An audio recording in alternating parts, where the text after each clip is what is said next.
Hei, tänään puhutaan elävästä uhrista. Lähdetäänpä siitä, kun muutama vuosi sitten näin sellaisen unen, että tuli valtava tsunami-aalto. Ja mietin, että mikä ihme juttu tämä oli. Ja sitten noin vuosi sitten Jumala muistutti minua taas tästä tsunamista. Ja silloin rukoilin ja kysyin, että mitä tämä oikein tarkoittaa. Sillä se paikka, missä minä sen niin kuin siinä unessa näin, se oli semmoinen paikka, että niin suurta aaltoa ei olisi voinut tulla, sillä se vesi siinä ei ollut tarpeeksi syvää. Ja rukoilin sitä jonkin aikaa, ja Herra sitten näytti minulle sen aallon läheltä.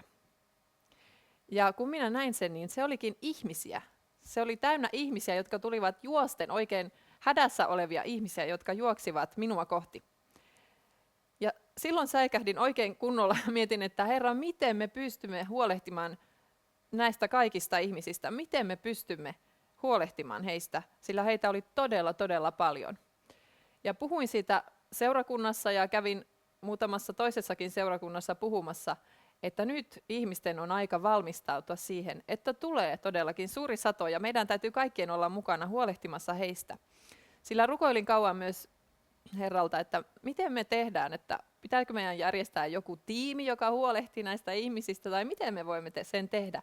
Ja Herra sanoi, että ei, jokaisen täytyy huolehtia heistä, sillä heitä tulee niin paljon, että jokaisen uskovan täytyy kantaa se oma vastuu ja kantaa huolta näistä uusista hengellisistä vauvoista, jotka syntyy. Ja kun me muutumme hengelliseksi vanhemmiksi, niin siinä on todella tärkeää, että meissä näkyy todellakin Kristus, että se on se Isän rakkaus, joka meistä saa loistaa ja tulla läpi. Koska se on Kristus meissä, mitä he tarvitsevat, ei meitä itseämme. Roomalaiskirje 12 ja 1 sanoo näin. Jumalan armahtavaan laupeuteen vedoten kehotan teitä, veljet ja siskot. Antakaa koko elämänne pyhäksi ja eläväksi Jumalalle mieluisaksi uhriksi. Näin te palvelette Jumalaa järjellisellä tavalla. Ja tämä elävä uhri on se, mistä haluan tänään puhua. Koska se ehkä kuulostaa vähän pelottavalta, että no mitä ihmettä, pitääkö antaa elämäni uhrina Jumalalle. Ja itseänikin se pelotti ensin, tai jonkin aikaa se pelotti ihan hirveästi. Mietin, että tarkoittaako se sitä, että minun pitää jättää kaikki omat haaveet ja kaikki, mitä minä itse haluan. Ja tavallaan se tarkoittaa sitä, mutta taas tavallaan ei. Sillä me saamme Jumalalta unelmia, ja Jumala asettaa meihin kaiken näköisiä unelmia, mitä me haluamme tehdä elämässä. Ja kun me jätämme hänen eteensä nämä unelmat, niin hän vahvistaa ne unelmat, mitkä on hänestä, ja hän voi poistaa ne, mitkä ei ole hänestä. Ja tällä tavalla me saamme antaa elämämme elävänä uhrina hänelle. Hän ei halua kuollutta uhria. Hän haluaa elävän uhrin. Se on kannattava vaihtokauppa. Me jätämme Jumalalle kaiken, mitä meissä on, ja me saamme häneltä paljon enemmän takaisin. Ja me saamme paljon mahtavamman elämän kuin mitä me voimme saada, jos me elämme sitä omaa, mitä me itse vain ajattelemme haluavamme. Sillä Jumala tietää paljon paremmin kuin me itse, mitä me oikeasti haluamme ja mikä on mikä niin kuin antaa meille merkitystä elämään ja tekee siitä ihanaa. Ja Kolossalaiskirje 3 ja 23 sanoo, että mitä teettekin, tehkää se täydestä sydämestä, niin kuin tekisitte sen Herralle, ettekä ihmisille. Joten kaikki asiat, mitä me teemme, me saamme tehdä Herralle.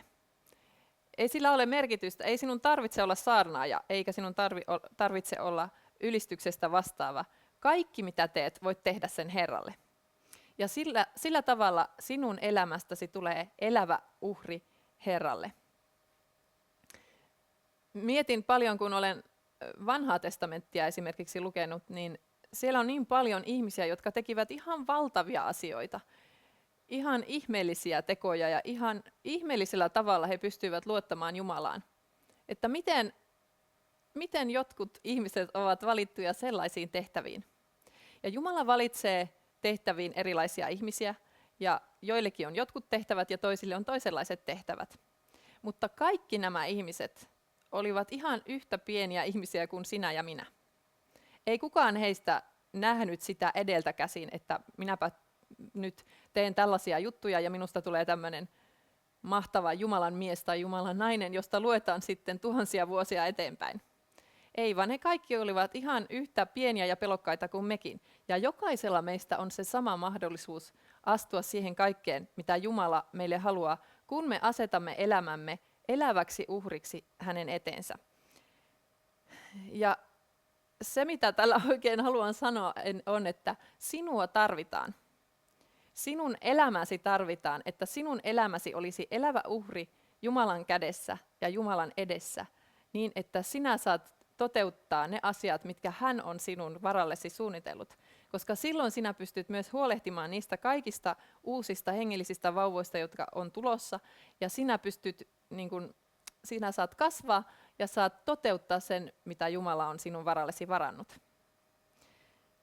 Ja siihen tehtävään voi valmistautua vaan menemällä Herran eteen, Herran kasvojen eteen ja kysymään häneltä, että mitä sinä haluat minun tekevän, mitä sinä olet unelmoinut minun kohdalleni. Herra, aseta minun sydämeeni ne unelmat, mitkä sinun sydämelläsi on. Ja silloin sinä pystyt toteuttamaan ne ja sinä saat kävellä niihin. Sillä me ei astuta mihinkään tyhjöön, kun me astutaan Herran suunnitelmiin. Vaikka se joskus voi tuntua siltä, että ei, että nyt minä jätän niin paljon siitä omasta, mitä olin haaveillut ja suunnitellut ja ajatellut. Mutta me emme koskaan astu tyhjöön, vaan me astumme Herran suunnitelmiin, ja ne ovat paljon enemmän kuin se, mitä me itse olimme suunnitelleet. Jotenka, astu Herran eteen ja kysy, mitä hän haluaa sinun elämässäsi tehdä, ja juurru sanaan, sillä hengellisiä lapsia tulee paljon, ja jokainen heistä tarvitsee vanhemman. Ja Herra varmasti haluaa, että sinä olet yksi heistä, sillä jokaista tarvitaan. Ole siunattu.